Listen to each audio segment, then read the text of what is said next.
O mundo está dividido em culturas, em ideologias, dividido do ponto de vista político. O mundo está dividido em nações, em etnias, em multiformes expressões de vida. Não há no mundo algo que nos leve a ver uma coisa holística, una. No entanto, do ponto de vista espiritual, quando se fala na vida espiritual, que é a vida que permanece. Somos um espírito que tem corpo e não um corpo que tem espírito. É por isso que o corpo ficará um dia, voltará à terra e nós seguiremos, ou para a habitação eterna com Deus, ou para a separação eterna de Deus. Desse ponto de vista, há só dois reinos sobre a face da terra, para não ir muito longe: o reino de Deus, o reino da luz, e o reino de Satanás, o reino das trevas. E não há intercomunicação, não há canais de ligação. Ou nós pertencemos ao reino de Deus, o reino da luz, ou nós pertencemos ao reino de Lúcifer, o reino das trevas. E eu quero, nessa manhã, abrir um pouco o meu coração sobre algumas verdades do reino de Deus. O reino de Deus é o tema de todo o Novo Testamento. Se você ler o Novo Testamento, você vai ver que foi sobre o reino, pelo reino e para a implantação do reino que Jesus veio. E eu quero iniciar dizendo primeiro o que não é reino de Deus. O reino de Deus não é a igreja. Seria um reino muito pequeno, muito encolhido, muito limitado, se o reino de Deus fosse a igreja. E pior, se fosse a minha igreja, como eu conheço muitos que acham. Você não pode imaginar o que eu já ouvi de líderes ao longo dos meus 40 anos de caminhada, a respeito da convicção que tem de que o reino de Deus é aquela igreja, é aquela denominação. O reino de Deus não é a minha denominação. O reino de Deus não é sequer a igreja toda na face da terra. O reino de Deus é maior do que a igreja, queridos. O reino de Deus é cósmico, é universal. O reino de Deus extrapola os limites do próprio universo, ele transcende, ele é o reino de todas as transcendências. Nós podemos afirmar com segurança bíblica que o reino de Deus é o governo de Deus. Onde uma pessoa se submete a Cristo, aí entrou o reino de Deus. Onde uma pessoa entrega-se ao Senhor Jesus em verdade, não em coreografia, mas em verdade, nesta pessoa instala-se, implanta-se o reino de Deus. Sabe por quê? Porque o reino de Deus é a presença do rei. Onde o rei está, o reino está. É por isso que o Senhor Jesus diz: arrependei-vos, porque o reino está próximo, chegou. Quem olhasse para avaliações externas não teria visto nada. Ele estava solitário, mas ele disse: o reino chegou. Sabe por quê? Porque quando o rei chega, o reino chega. E ele residia em Nazaré, esperando completar 30 anos de idade, porque quem estuda a Bíblia sabe que ele não poderia iniciar a sua vida ministerial antes dos 30, quando recebe a notícia da morte de João Batista, desce de Nazaré, dos contrafortes da Galileia, e diz a Bíblia que ele dirige-se para a região chamada Galileia dos gentios.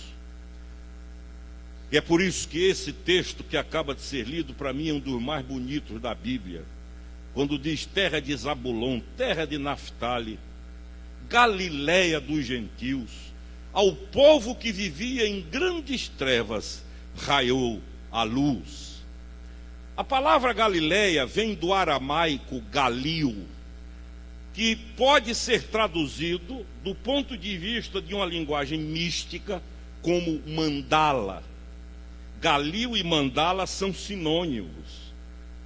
Galil significa círculo sincrético, círculo de cultos pagãos, círculo, como mandala também tem a ideia de círculo, de roda, de expressões pagãs condenadas pela palavra de Deus, e é exatamente para ir para o meio, me permitam usar a expressão, da encrenca que Jesus vai. Interessante, se fosse um religioso como hoje, ele tinha ido para Jerusalém, porque hoje a religião, mesmo a chamada cristianismo, que às vezes está muito distante da fé cristã, optou pela formalidade, pela pompa, pela riqueza, pelos valores terrenos. Se Jesus assim pensasse, tinha descido de Nazaré e ido para Jerusalém, que era o centro nervoso, de onde todas as coisas emanavam, políticas, econômicas, sociais e sobretudo religiosas. Mas ele deixa Jerusalém de lado e vai para o meio do inferno, do paganismo, das trevas. E ele diz: o reino de Deus está próximo. Essa palavra próximo, também no texto original, não é proximidade, é chegada. Isso é, chegou. O reino de Deus chegou. E aí começa uma verdadeira luta, porque muitos queriam ver o reino com visível aparência. E ele começa mais adiante a dizer: o reino de Deus não vem com visível aparência, porque o reino de Deus não é constituído de coisas concretas, de coisas mensuráveis, de coisas tangíveis. Mas ele diz: o reino de Deus está dentro de vocês. Se você ler a carta de Paulo a Filemon, é uma das menores de todo o Novo Testamento. Filemon era um rico empresário, poderoso, senhor de muitas terras, era respeitado pelo que tinha, e trabalhava com Filemon um indivíduo chamado Onésimo. Mas Onésimo meteu a mão no que não era dele. Foi aquele gerente que achou que podia tirar e ninguém ia ver. Em razão disso, é preso, é colocado na cadeia, vai para a masmorra, e quem sabe o que é masmorra, sabe que é um lugar úmido, escuro, quando subitamente alguém que também é preso chega ali e faz toda a diferença, que foi o apóstolo Paulo. Paulo fala de Jesus, Onésimo converte-se, e Paulo havia discipulado Filemon. Filemon teve a fé construída por Paulo, e Paulo então manda Onésimo de volta para Filemon com uma carta, dizendo: ele saiu daí como ladrão, mas ele volta como irmão. Receba-o como se fosse a mim, e se alguma coisa ele lhe deve, ponha na minha conta, para não lhe dizer que até você se deve a mim mesmo. Paulo era assim. O que foi que houve dentro daquela masmorra? O reino de Deus chegou. Num buraco úmido, num buraco desprezível, escuro, deu-se ali a maior de todas as revoluções que jamais a humanidade poderia imaginar. Um homem é posto ali como bandido, como ladrão, e sai dali como pregador do evangelho, e ironia das ironias, tornou-se tesoureiro da equipe de Paulo. O reino de Deus é isso. A grande frustração era que os judeus esperavam esse rei libertador, guerreiro, que viria para botar para quebrar, destruir Roma, humilhar César. Aí chega Jesus de Nazaré, humilde, manso, cortês, educado, suave, firme, convicto, botando as coisas no devido lugar. Nós podemos dizer que o reino de Deus tem características que ninguém conhece. Não é físico, não é geográfico. Se alguém perguntar onde fica, me dê o mapa. Não tem. É onde 2 ou 3 estiverem reunidos, ali estará o rei e o reino de Deus. O reino de Deus é aquilo que Jesus disse a Pilatos: o meu reino não é desse mundo, Pilatos. Em outras palavras, não é desse sistema, não é dessa ordem. O meu reino não está submetido à ordem de coisas e aos valores que você conhece. O reino de Deus fala de uma qualidade de vida, de pessoas diferentes. O reino de Deus, já disse um escritor cristão chamado Donald Kribel, é o reino de ponta cabeça, isso é, de cabeça para baixo, em relação ao mundo. Vejam só, no reino de Deus o maior é o menor. No reino de Deus, quem quer ser o primeiro deve ser servo. No reino de Deus, os que estão no topo da pirâmide vão para baixo e os de baixo sobem. O reino de Deus dispensa os orgulhosos, soberbos e acolhe os humildes. O reino de Deus derruba tronos e exalta os simples. O reino de Deus vence os preconceitos, vence o preconceito religioso, porque os gentios são alcançados. O samaritano é exemplo de vida. Queridos, dizer como Jesus disse, que aquele samaritano era bom, eu já disse aqui, seria a mesma coisa que Barack Obama dizer Bin Laden é um santo. O contexto é esse. Jesus conta uma história e faz do herói o mais rejeitado, aquele que é mais perseguido e desprezado, para mostrar que o reino de Deus vence esse preconceito. Uma mulher samaritana cuja vida e a atividade sexual era quase de atleta, é resgatada, trazida para o reino de Deus e enviada para a sua gente como missionária. É o reino, como eu já disse aqui, que tem um indivíduo ideologicamente da direita, que é Mateus, e tem um da esquerda, que é Simão Zelote. É o reino que vence os preconceitos, porque Jesus pega uma prostituta possessa, transforma a sua vida e faz dela a primeira missionária da mensagem da ressurreição. Pega um louco, possuído por uma legião de 3.000 demônios, e o faz missionário ao seu povo na região de Gadara. É o reino que envolve pobres, simples e despojados pescadores, e com ele o rei transforma o mundo. É o reino onde ele apanha o maior perseguidor que a igreja já teve e o transforma no maior missionário que a igreja já teve. Esse é o reino de Deus. Agora, o que é que caracteriza um reino? Em primeiro lugar, um rei. Reino sem rei não é reino. Para nós que somos nascidos e criados e formados na República, é difícil entender esse conceito absoluto de realeza. Mas o reino de Deus só tem um rei, e o nome dele é Jesus.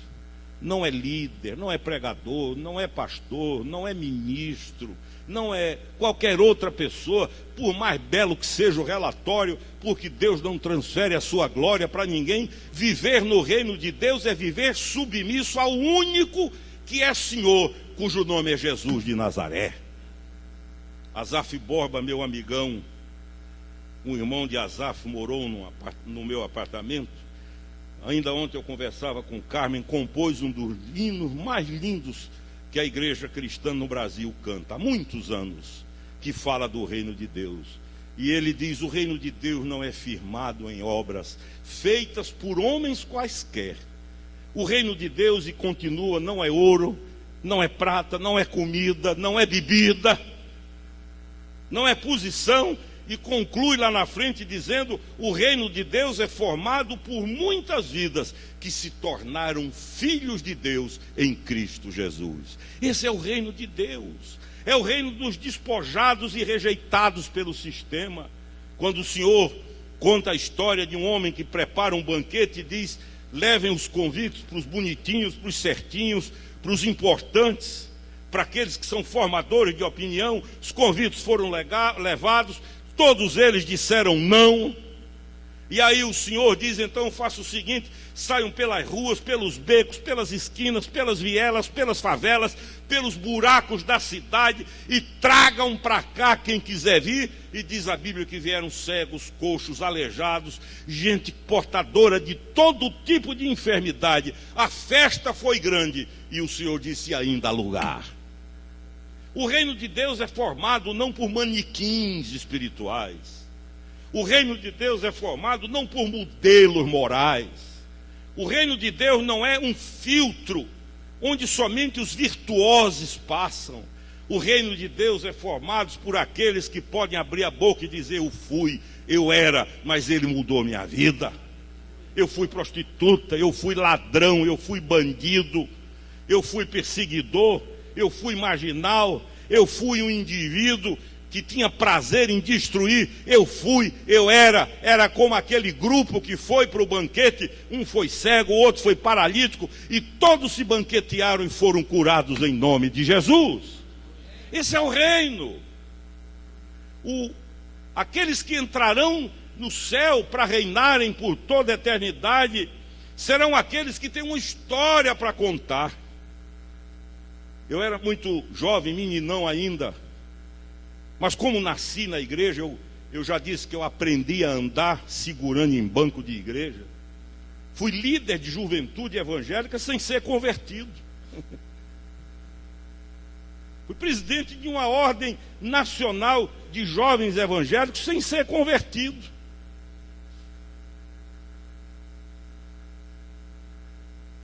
Até que um dia, um homem de Deus olhou nos meus olhos e com a maior franqueza disse: o que me preocupa em você? E eu olhei, já meio desconfiado. E ele disse: o que me preocupa em você é que você não tem uma história para contar com Deus. E era verdade. Eu tinha história com igreja, com instituição, com religião, com liderança. E aquilo começou a me incomodar, era como um espinho no travesseiro. E foi preciso que Deus permitisse uma verdadeira hecatombe para que tudo se arrumasse e eu pudesse dizer: hoje eu tenho minha história de encontro com Deus. E creia quem quiser, quem não quiser não creia, mas lembro da madrugada úmida do inverno gaúcho, quando soprava na madrugada um minuano cortante, e eu vi o Senhor diante de mim, dentro do meu apartamento. Aí eu pude dizer: eu tenho uma história para contar. Eu era assim. Ainda não sou o que vou ser, porque o processo continua e só vai ser concluído quando os meus olhos se abrirem na eternidade diante dele. Mas esse é o reino. O reino de Deus é esse. É o reino que nós sabemos que há só um rei. Quando o Coliseu foi inaugurado em Roma, muitos cristãos foram ali sacrificados. Uma vez eu estava no Coliseu e arrumei uma briga com a funcionária do governo romano de Roma, porque eles simplesmente arrancaram esse episódio de sangue das informações aos turistas. Mas a história registra que na própria inauguração do Coliseu, o próprio arquiteto, ao ver cristãos sendo levados às feras e aos gladiadores, mandou um recado ao imperador: se apraz a Roma inaugurar com este sangue o Coliseu, leve-me para lá, porque eu também sou um cristão. Gente que conhece o rei. Olha aqui para mim, querido. Quem não conhece o rei, mais cedo ou mais tarde desiste. Quem não conhece o rei, mais cedo ou mais tarde muda de ideia, porque na vida, lá dentro do peito escondido, há alguma coisa ou alguém maior do que o rei para ele. Quem não conhece o rei vai fazer como aquele jovem rico. O que devo fazer para ser salvo? Aí Jesus cita a lei. E ele diz: tudo isso eu tenho feito desde a minha juventude. Menino, era bom. Eu garanto que nenhum de nós aqui pode dizer o que ele disse. Aí Jesus vai no nervo. É o que eu disse aqui uma vez, é a pontaria de Deus. Com a samaritana, a conversa era gostosa, até que Jesus disse: vai, chama teu marido e vem. Ela: pronto. Era a única coisa que eu não queria ouvir. O nervo. O jovem rico, moralmente era modelo. Aí Jesus diz: vai, vende tudo que tens, dá aos pobres e segue-me. Isso não é regra, porque há pessoas que podem até fazer isso e não seguir o Senhor, mas Jesus foi no nervo. É o que eu chamo de o ponto de tensão da conversão. É o último reduto. É 880. Com Deus é tudo ou nada. A segunda verdade que caracteriza um reino é que um reino tem sua linguagem. Se eu botar um japonês para pregar aqui sem tradutor, você não vai entender nada, mas vai saber que é um japonês. Se eu botar um escandinavo, semana passada casei um dinamarquês, e ele começar a pregar, se você não souber que ele é escandinavo, uma coisa vai saber: daqui não é. Por quê? Porque um dos identificadores de um reino é a linguagem. É por isso que a linguagem de quem é de Jesus tem que ser linguagem da luz e não linguagem das trevas. Se bem que há gente que gosta de ser bilíngue, né? O bilíngue é aquele que, quando está com os irmãos, diz aleluia. Mas quando está do outro lado, com amigos ou com amigas, faculdade, começam aquelas anedotas, todas ele conta pior. Mas no domingo está lá, aleluia. É bilíngue. O reino de Deus não é reino de bilíngues. O reino de Deus é o reino onde nós vamos aprendendo paulatinamente a falar a linguagem da luz. O reino de Deus é o reino onde o sim é sim e o não é não. Ah, mas vai ficar triste. Fique. O seu compromisso, o meu compromisso, não é prioritariamente com ibope. Eu não estou interessado em ibope, mas em agradar a Deus. Não diga isso, ela vai ficar triste. Se for verdade de Deus, tem que ser dito em nome de Jesus. E depois o Senhor honra. Esse é o reino de Deus. É o reino onde se morre para viver, onde se dá para receber. É por isso que quem não nasce de novo genuinamente não aguenta, me permitam a palavra, os trancos do reino de Deus. Qual é a linguagem que você tem falado e que eu tenho falado, querido? Temos falado a verdade ou temos mentido? Temos falado o idioma do reino da luz ou o idioma do reino das trevas, ou falamos um pouquinho de cada um, dependendo da hora e da conveniência?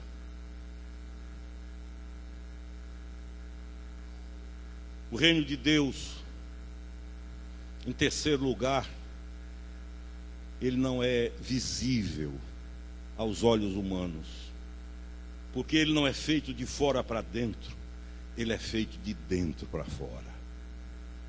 Quando Ariovaldo esteve aqui falando, ele contou uma história notável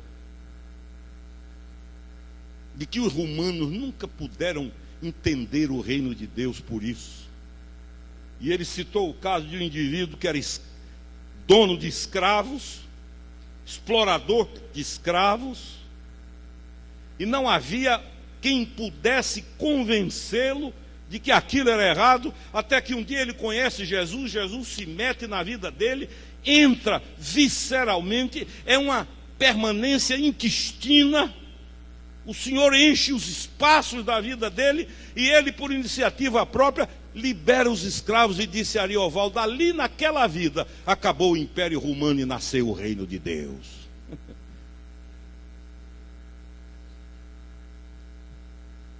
Quando o reino de Deus chega, você lembra da história do carcereiro de Filipos? Ainda ontem eu estava lendo. Paulo e Silas são presos, apanham. Paulo foi PhD em levar surra de judeu. Ele mesmo relata em 2 Coríntios as chicotadas que levou. Estão os dois na cadeia, feridos, marcados, com vergões das surras que levaram, e de repente começam a louvar a Deus. Há um terremoto cujo epicentro é na cadeia, não cai nada de um lado nem do outro, os vizinhos estão lá, mas a cadeia treme, as correntes caem, as celas se abrem, todo mundo livre. O carcereiro, conhecendo a justiça romana, que executava os responsáveis por fatos assim, resolve matar-se. Paulo diz: calma, amigo, está todo mundo aqui. E o carcereiro, espantado, olha para Paulo e diz: o que é que eu faço para ser salvo? Essa é a ideia pagã. O paganismo ensina que a gente tem que fazer. O cristianismo ensina que Jesus já fez. Eu tenho que crer.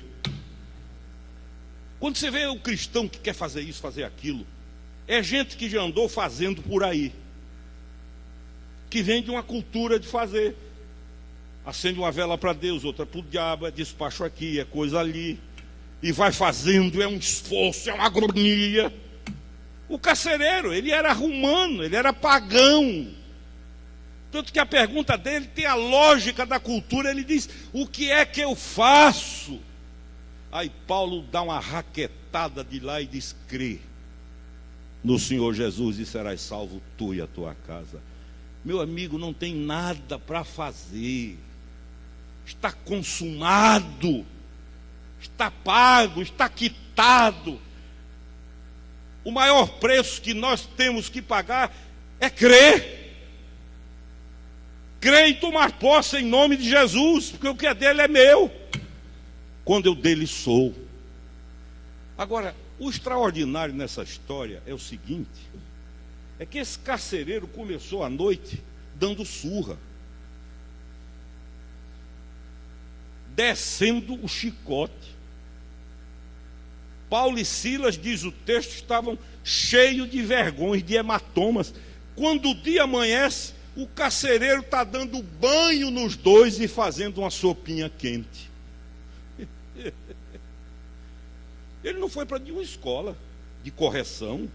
Ele não fez nenhum curso de boas maneiras. O que foi que houve entre o início e o final da noite? O que foi que houve na vida de um indivíduo que começa batendo, agredindo, querendo matar, com sede de sangue, e termina cozinhando, lavando, dando banho, afagando? O reino de Deus entrou nele. De modo que ser cristão não é um exercício de aparência. Ser cristão não é um esforço para ser melhor. Há muita gente que é melhor do que muitos cristãos. Ser cristão é permitir que o reino entre com o rei. Bendito seja o nome do Senhor. É por isso que no Pai Nosso Ele nos ensina: venha a nós o teu reino. O teu reino venha a nós. E é o reino da graça. Lenin, um dos ideólogos do comunismo disse: quando há problemas numa nação, só a força resolve. O Senhor diz: não é por força nem por violência, mas pelo meu espírito. Eu conheci homens inconvertíveis, se é que existe essa palavra. Você seria capaz de apostar tudo o que tem, e que do dia para a noite viram a glória do reino e se tornaram cidadãos do reino em Cristo Jesus. Portanto, queridos, como diz Apocalipse, o reino do mundo se tornou do nosso Senhor e do seu Cristo, e ele reinará pelos séculos dos séculos. Amém. Concluindo, há muitas pessoas que querem viver com um pé num reino, nos dois reinos, um pouquinho aqui, um pouquinho ali. Não há trânsito entre esses dois reinos. Não há ponte que ligue esses dois reinos. Ou você vive para um ou vive para outro. Ou morre para um ou morre para outro.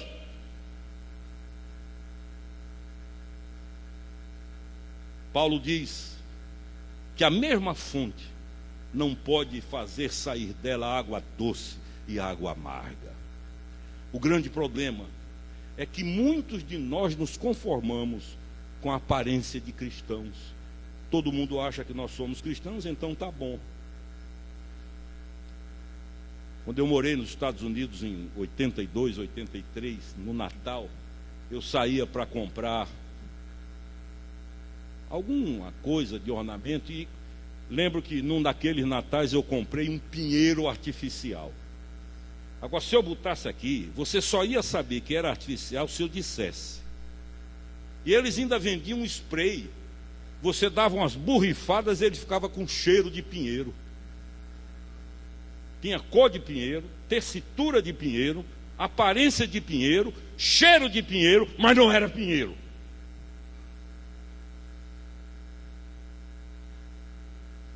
Pior engano que um ser humano pode sofrer é conformar-se com a aparência de convertido sem ser genuinamente convertido.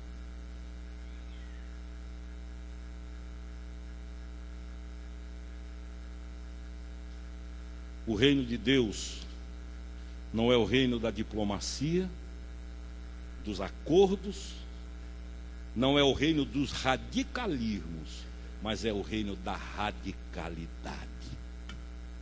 Por isso Jesus diz: quem comigo não ajunta, espalha. Quem não é contra mim, é por mim. Quereis vós também deixar-me? Esse é o reino. Mas os que são realmente do reino são aqueles que olham para o Senhor e dizem: para onde iremos nós? Só tu tens a palavra da vida eterna. Viver no reino da luz, queridos, é viver exposto. Eu gosto muito de uma frase do Caio, onde ele diz: eu sou um flagrante para Deus. E é mesmo. Eu sou um flagrante para Deus de 24 horas por dia. Não há como eu me esconder dele. Não há como administrar meu comportamento. Eu sou um flagrante. E o que me poupa é saber que ele me ama. Deu-se por mim. E por isso a minha resposta deve ser: Senhor, eis-me aqui. É nesse reino da luz que eu quero viver. Nós vamos cantar um louvor. E todos nós travamos uma luta. 100% desse auditório, incluindo bispo e pastores. Que é essa luta estressante das coisas do reino da luz e do reino das trevas. O que nós precisamos numa manhã assim é dizer: Senhor, o único lugar que eu quero viver é no teu reino. Faz o que eu não consigo fazer. Eu e Carmen conhecemos um médico que depois converteu-se, tornou-se uma bênção numa grande igreja batista. Ele tinha uma classe de escola bíblica dominical com 200 alunos, diligente, mas que carregou da vida antes da conversão um problema: mentia demais. Era mentiroso quanto mais. Um amigo meu brincava dizendo: se fulano disser bom dia, eu tenho que olhar, porque pode ser noite. Ele chegou ao estágio patológico de acreditar nas mentiras dele. Aí converteu-se. O reino meteu-se com a luz entrou. E um dia, ele dando aula na escola bíblica dominical, contou uma história linda. Quando acabou de contar, disse: espera aí, irmãos, esqueçam, deletem, tudo que eu disse é mentira. E ele disse: passei muita vergonha, pastor. Disse a mim, mas eu disse: é a única forma de eu me corrigir, é morrendo de vergonha todo dia. E venceu e foi para o céu curado, em nome de Jesus. Esse é o reino. Você pode me enganar, mas a ele não. Eu posso enganar todos vocês, mas a ele nunca. Eu e você podemos ser espertos para enganar qualquer um, mas a tragédia é que quando a hora chegar, nada disso valerá. Quem é dele é dele. Em nome de Jesus. Amém, queridos? Vamos ficar em pé.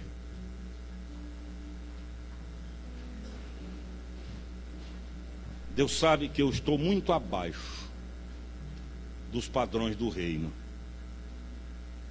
Deus sabe que eu sou precário como membro do reino, mas há uma coisa que Deus sabe: eu sou doido pelo reino de Deus. O que eu quero é viver esses valores. Ele sabe da luta, sabe que eu não consigo, mas de uma coisa ele me dá certeza: ele está construindo. O reino de Deus não é o reino dos perfeitos, mas é o reino daqueles que olham para o Senhor e dizem: eu quero, é isso que eu quero.